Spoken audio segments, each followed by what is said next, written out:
Hey guys, Jackie here. It's been a minute, so it's good to be back. I hope you're happy to be back here on this channel, getting some new exercise tips in this winter. Today we're talking prep for ski season. We finally have snow on the ground in California, and I know it's been falling all over the country. So we're going to talk helpful things that you can do at home daily to get yourself ready for the mountains. We're going to ramp up as we go, but think of this as week one, and you can do these on their own. You can do these before you work out. You can do them after your workout for the day. Just make sure you get them in. So we work on that leg strength and we work on keeping our knees and our ankles healthy.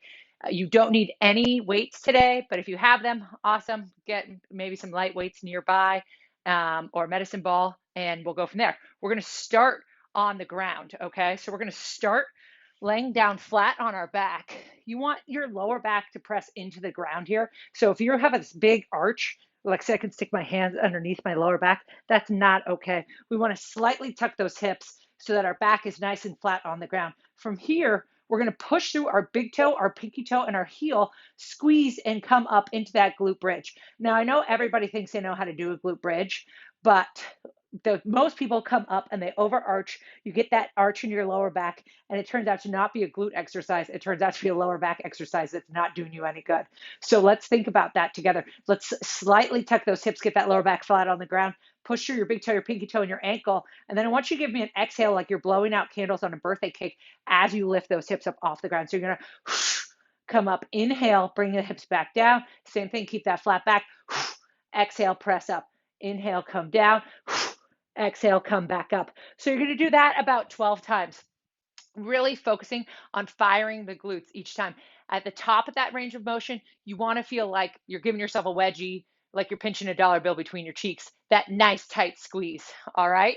Once you get 12 of those, we're going to go ahead, hold up at the top here, maintaining that neutral lower back, really pressing through our feet. You're going to take your right foot off the ground and you're going to bring your knee into your chest. From here, you're going to put that foot down. You'll exhale, push through that right foot, bring that left knee into your chest. Inhale that down to the ground. Exhale and lift up. So it's just a nice exhale every time. Inhale down, exhale up. So keep marching in place here. And I like to keep my hands on my hips so I know they're not wiggling side to side. Really focus on those nice tight glutes, on those nice tight abs. Good. Let's do 12 of those on each side. So just focus on your breathing throughout the range of motion, trying to fire brace those abs every time you lift your knee up off the ground and really bracing through the glutes. From there, we're going to go ahead, we're going to flip over into a traditional plank. All right. So once you've gotten those 12 marches on each side, you're going to flip over. I want you to take your left forearm, press it into the ground. Then you're going to take your right forearm, cross it over the top, grab your elbow, take your legs back behind you, and let's get your feet about hip width apart here. Butt's not up in the air, hips are slightly tucked. And then we're going to open our hands up so that they're parallel to each other.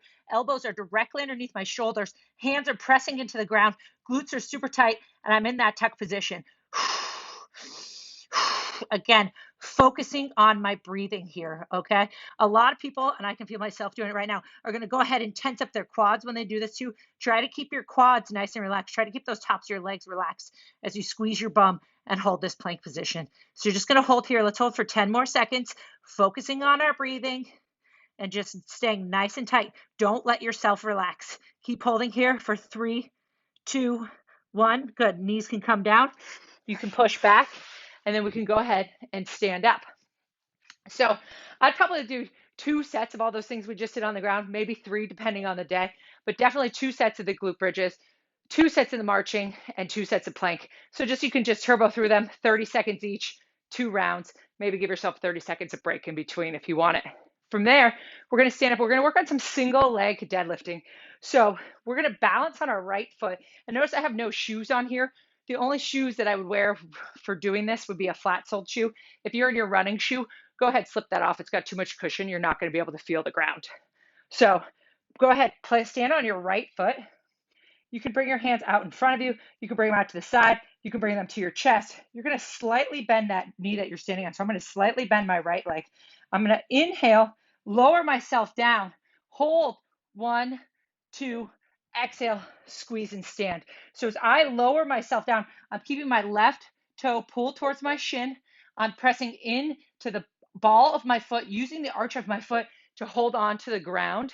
I'm not clenching the ground with my toes, okay? So we're gonna do 8 of those on each side. So you're just gonna come here. You can do whatever you want with your hands. I'm a little constricted space-wise, so I'm gonna keep them right in front of me.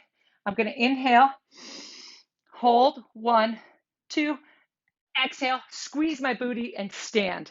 All right. So let's do 8 of those on our right side.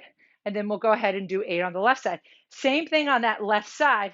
I'm going to take my hands to my chest. I'm going to inhale.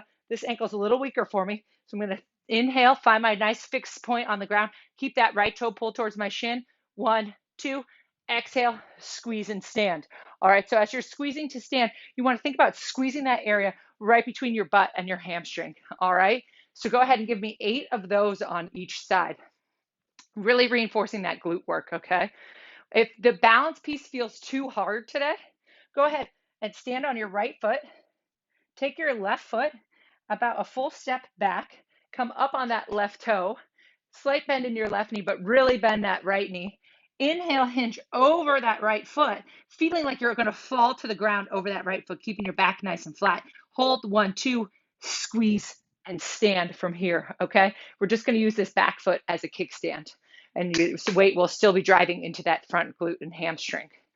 All right, so after you get 8 of those on each side, we're going to go ahead and we're going to take our hands up behind our head, and you're going to give me 10 squats, all right? But we're going to go nice and controlled tempo on the way down and on the way up on these squats.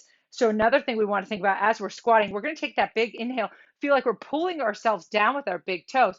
But what I want you to make sure that you're doing here is that you're not folding over. So at the bottom of your squat, your chest should be upright. If you have a logo on your shirt, I should be able to read it. Then you're going to squeeze your glutes and drive up out of that. All right. So again, if you're in your squat and at the bottom, you're here, that's not a squat. All right. We've got bigger things to talk about. Hit me up with a message. We'll discuss it privately. But let's go. Hands up behind our head. You're just going to inhale down into that squat, pulling yourself down, keeping your chest tall. Exhale, squeeze the booty, drive up out of it. Inhale, pull yourself down. Exhale, squeeze the booty, drive up out of it. If you're feeling this in your lower back, that might mean that at the bottom of your squat, you're giving me that selfie butt and you're doing that booty pop, okay? So if you're popping your booty at the bottom, you're gonna get a lot of tension in your lower back. We don't want that, all right? So let's go ahead, 10 the squats. And then once you get 10 squats, we're gonna take that right into 8 squat jumps, all right? So for the squat jumps, you're gonna squat down, touch the ground, hands are gonna go up to the ceiling, jump up as high as you can. You're gonna do that 8 times, all right? So it's just inhale down, exhale up, inhale down, exhale up. Trying to be kind of quick off the ground. On the squat jumps, a lot of times we have the urge to throw our hands back as we jump up. We don't want to do that. We want our hands to go where we want our body to go. So hands go up, body goes up. 8 squat jumps. And then one more move to bring it all home. We're going to go right into pogo hops for 15 seconds each side. So you're going to pogo hop. It's not like, this is more of like a hop, but really bending your knee. A pogo hop keeps the knee much straighter. You don't want to be fully locked out, but you want to just have a soft bend. Maintain that soft bend and really focus on keeping that stiff leg as you hop up and down, okay? You're going to give me 10 hops on each side. So bringing, again, trying to bounce off the ball of your foot, other foot's off the ground. That leg stays pretty steady, pretty straight. 7, 8, 9, 10. Good. You'll feel that all through your calf, your foot, and your bum. All right. So let's review that. We've got our glute bridges. We've got our glute marches. We've got our plank. 2 sets, 30 seconds of each on the ground. Then we're going to stand up. We're going to go into 8 single leg deadlifts on each side. All right. So that's where you can add the weight in if you want. You can hold that medicine ball at your chest. You can hold those weights by your side. I highly encourage you to start with just your body weight though for the first week. All right. We're going to build. We're going to get stronger as we go, but let's work on that for now. So we've got those 8 single leg deadlifts. Then we've got our 10 squats. Then we've got our 8 squat jumps and our 10 pogo hops on each side. All right. So it seems like a lot. It's not going to take you that long. Give me 2 to 3 sets of those standing exercises, and then you can call it a day. Let's work on that mountain strength. Get after it, and let me know if you have any questions.